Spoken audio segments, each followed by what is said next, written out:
ముఖ్యంగా ఉపయోగం అంటారా లేదా నాయన అమ్మ వల్ల నాకు కొంచెం మంచి కొంచెం చెడు కూడా ఉంటుంది. వాళ్ళు చేసిన మంచి పనులు అందరూ గుర్తు పెట్టుకుంటారు. అవి ఇప్పటికీ ఉన్నాయి మనం చెప్పుకోవడానికి. మీరు చెప్పడానికి కూడా వాళ్ళ అబ్బాయిగా వచ్చాడు, ఈయన కూడా మంచివాడు, మంచి పనులే చేస్తాడు, రేపు మనకు అండగా ఉంటారు, మీరు కూడా చెప్తారు నలుగురికి. ఇంకొకటి ఉంది, ఆయన అయితే వెంటనే ఫోన్ ఎత్తేవాడు, మేము ఇంటికి పోయే లోపల కాగితం వచ్చేస్తుంది అని.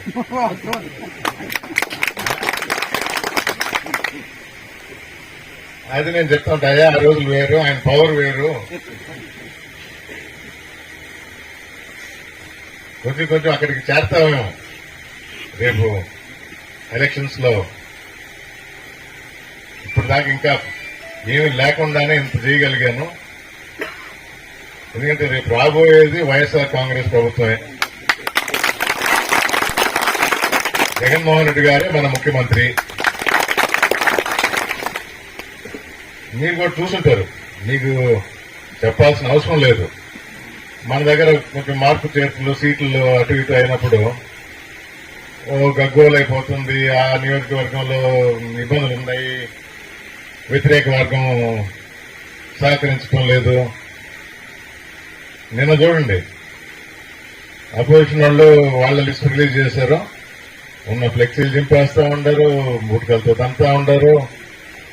ఇంకా ఉంది, ఇప్పుడే మొదలు. చాలా మంది సీనియర్లకి సీట్ లేకుండా పక్కన పెట్టేశారు, మాట ఇచ్చిన వాళ్ళని తొలగించారు.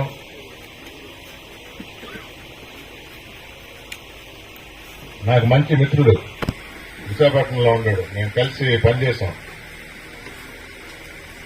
మొన్న ఏ కారణంతో పిలిచి చెప్పారు సీఎం గారు. అంటే కొందరు సహకరిస్తారు, కొందరికి వాళ్ళ ఇబ్బందులు కూడా ఉంటాయి. ఇట్లా తొలగించారని చెప్పి ఆ పక్క ఒక టీం ఉంటుంది ప్రతిపక్షానికి, తెలుగుదేశంలో. వెంటనే వాలిపోయి మీకు వచ్చేయండి, మీకు ఎందుకు చంద్రబాబు నాయుడు గారిని కల్పిస్తాం. ఆయన కల్పించారు, సీటు ఇస్తానని మాట ఇచ్చాడు. వీళ్ళు పోయారు, కండువా కప్పుకున్నారు. నిన్నేం చేశాడు తెలుసా? అదే తెలుగుదేశం అంటే ఇవ్వాలి కదా, జనసేనకి ఇచ్చేసాడు.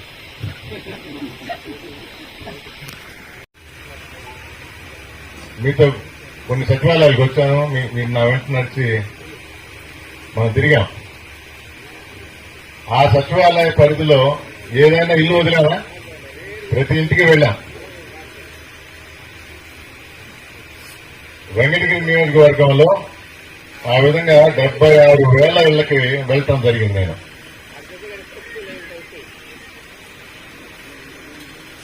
76,000 ఇళ్లు.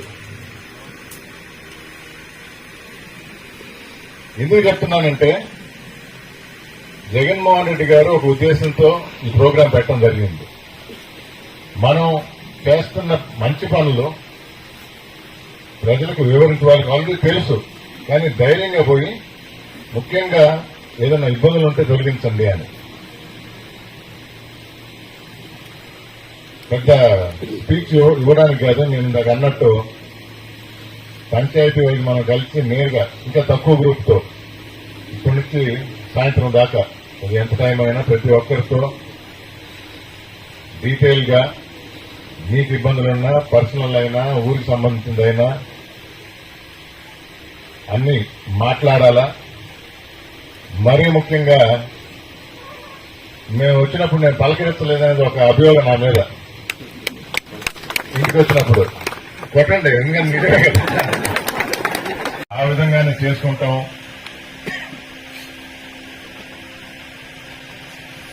నేదురుమల్లి అనే బ్రాండ్ ఏ విధంగా అయితే మంచిగా చేస్తారో, నమ్ముకున్న వాళ్ళని వదిలిపెట్టరు, వాళ్ళని అర్థం చేసుకుని ఎంత కష్టమైనా వాళ్ళ తరఫున నిలబడతారు, అవసరమైన దగ్గర ఎలివేట్ చేస్తారనేది అందరికీ తెలిసిన విషయం. ఆ పందాలోనే పోతా.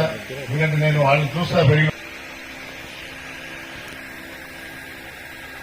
తప్పు పనులు చేసే అలవాటు లేదు. అందుకని కొంచెం ముక్కుసూటిగా, కొంచెం ఎక్కువ ముక్కుసూటిగా ఉంటానేమో. కలిసి మాట్లాడుతున్నప్పుడు అది కొంచెం మారుతా ఉంది. ఒక సంవత్సర కాలంలో మారిందా లేదా? చూసిన వాళ్ళు ఎవరు ఉంటే చెప్తారు. సంవత్సరం క్రితం ఎట్లున్నాను, ఇప్పుడు ఎట్లున్నాను, చాలా మార్పు ఉంది అంటారు. కానీ మార్పు లేనిది మాత్రం అది కూడా చెప్తా ఉంటారు నాకు సలహాల్లో. ఏమంటే ఏదన్నా అడిగినప్పుడు అబద్ధమైనా సరే చెప్పేయండి అని. అది ఇంకా నేర్చుకోలేకపోతున్నారు. అదొక్కటి రావటంలా. ఏదో ఉంది అంటే ఉంది, చేస్తానంటే చేస్తా. ఆ చేయటంలో ఎంత దూరం అయినా పోతా.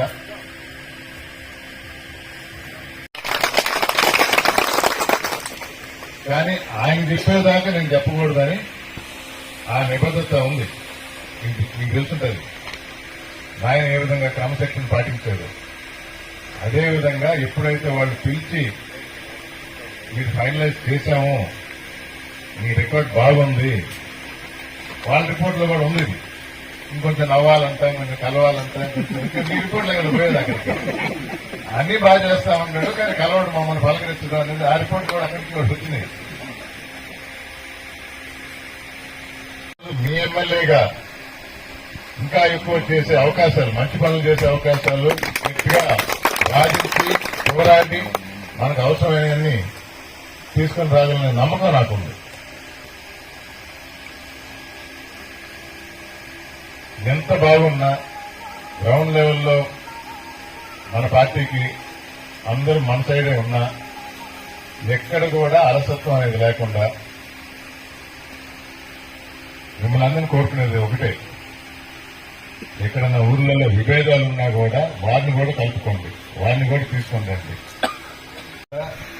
అభివృద్ధి అనేది పరుగులు తీస్తాం. ఇదివరకు ఎప్పుడు చూడనంతగా ఇబ్బందులు ఉన్నాయని తొలగిస్తా. ఇవి నేను అది అబద్ధాలు చెప్పడం నాకు రాదు, అందుకని ఉన్న మాటలే చెప్తున్నా.